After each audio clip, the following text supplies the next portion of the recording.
Passons maintenant au monde gréco-romain. Il reste peu d'éléments et de supports de la peinture grecque antique.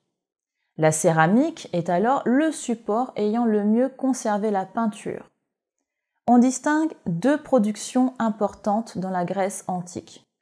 La céramique à figure noire et la céramique à figure rouge.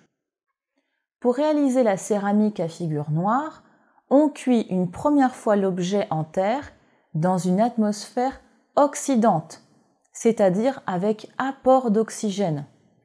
Cette cuisson donne à la céramique un fond rouge. Ce fond est laissé naturel. Ce sont les ornements et les personnages qui étaient peints. Pour réaliser les détails, comme les yeux, il faut retirer des pigments en grattant légèrement. Après avoir appliqué les motifs, on cuit une dernière fois. La couleur noire se révèle lors de la cuisson en réduction, c'est-à-dire sans apport d'oxygène dans le four. La technique de la céramique à figure rouge est l'inverse de la figure noire. L'objet reçoit une couche de peinture noire, sauf aux endroits où on désire voir les personnages et les ornements. Ces endroits non peints laissent apparaître l'argile naturelle. Pour réaliser les détails, il faut utiliser un pinceau. Cette technique offre la possibilité au peintre de faire plus de détails que la technique précédente. Le monde gréco-romain utilise également la peinture pour orner les murs des maisons. La peinture domestique est très importante car on utilise peu de meubles. On apprécie les peintures pour leur potentiel décoratif. Les pigments sont variés, d'origine minérale, animale ou végétale. Ainsi, on utilisait plusieurs pigments pour la couleur bleue. Le bleu d'Alexandrie, le lapis-lazuli et le pigment végétal provenant de l'indigotier. Contrairement au monde égyptien, le bleu est peu apprécié dans le monde romain, donc moins utilisé que les autres. En effet, les hypothèses actuelles expliquent cette dépréciation par l'origine du pigment, venant d'Orient, et donc considéré comme barbare, sans oublier le coût que son importation implique. Ainsi, le peuple romain préfère d'autres couleurs, comme le blanc, créé à partir de la craie ou de la chaux. Pour le noir, les peintres utilisent surtout du charbon de bois. Le vert est obtenu après avoir broyé de la malachite. Le rouge provient soit des ocres, soit d'une plante, la garance. Les Romains apprécient également un colorant rouge violacé intense, obtenu grâce à un mollusque, la pourpre. Cette couleur est alors difficile à obtenir, aussi elle est onéreuse et très estimée. Pour ces raisons, et aussi parce que sa couleur proche du sang symbolise la vie, la puissance temporelle et spirituelle, elle est réservée aux élites. Maintenant que nous avons vu les pigments utilisés, il est temps de parler des techniques utilisées dans le monde gréco-romain. La peinture domestique romaine se constitue d'une succession de couches d'enduit sur laquelle on dépose des pigments. L'enduit est souvent préparé avec les matériaux à disposition autour du chantier. Il s'avère que c'était surtout de la chaux qui est utilisée, c'est-à-dire du calcaire calciné puis refroidi, ce qui permet d'obtenir une sorte de pâte réactive à l'air. Plusieurs couches sont ainsi déposées. On mélange de la poudre de marbre à la dernière couche afin d'obtenir un beau polissage. La surface est prête pour le dessin et la couleur. La manière de déposer les pigments varie. Les peintres ont utilisé 3 techniques.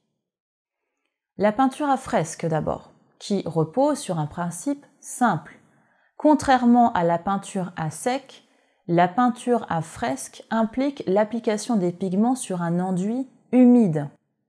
Le processus de transformation de la chaux en carbonate se nomme carbonatation. Il permet de fixer les pigments dans l'enduit. Il faut donc être capable de peindre en quelques heures avant que l'enduit ne sèche complètement. Qu'en est-il du liant ? Eh bien, il n'y en a pas besoin. Les pigments se trouvent intégrés à leur support par la formation du carbonate.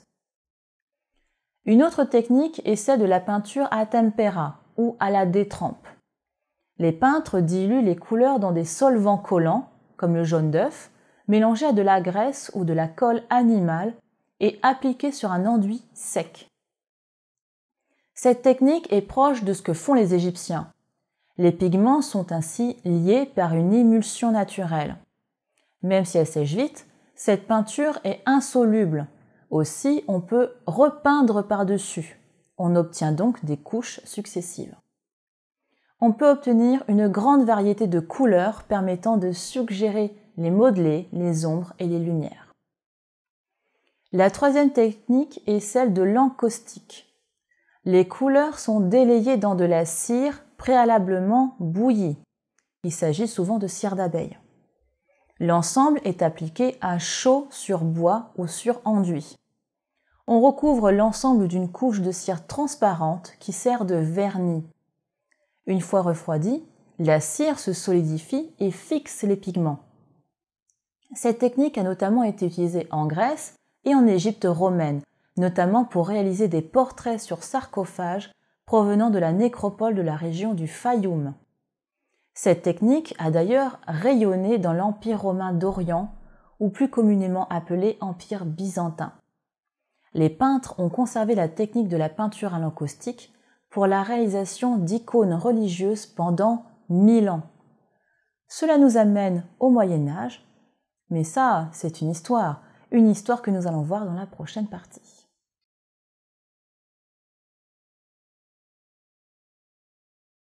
La peinture antique se retrouve généralement sur les murs des tombes, des temples et des maisons.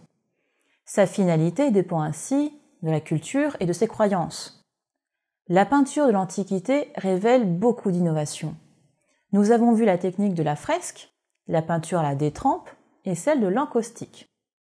Ces trois techniques impliquent des avantages et des inconvénients que les artisans des différentes cultures de l'Antiquité ont su utiliser en fonction des usages. Les principales techniques se mettent donc en place à cette époque. Même la technique de la peinture à l'huile, qui n'est pas beaucoup utilisée à cette époque, et qui connaîtra sa maîtrise technique à la fin du Moyen Âge.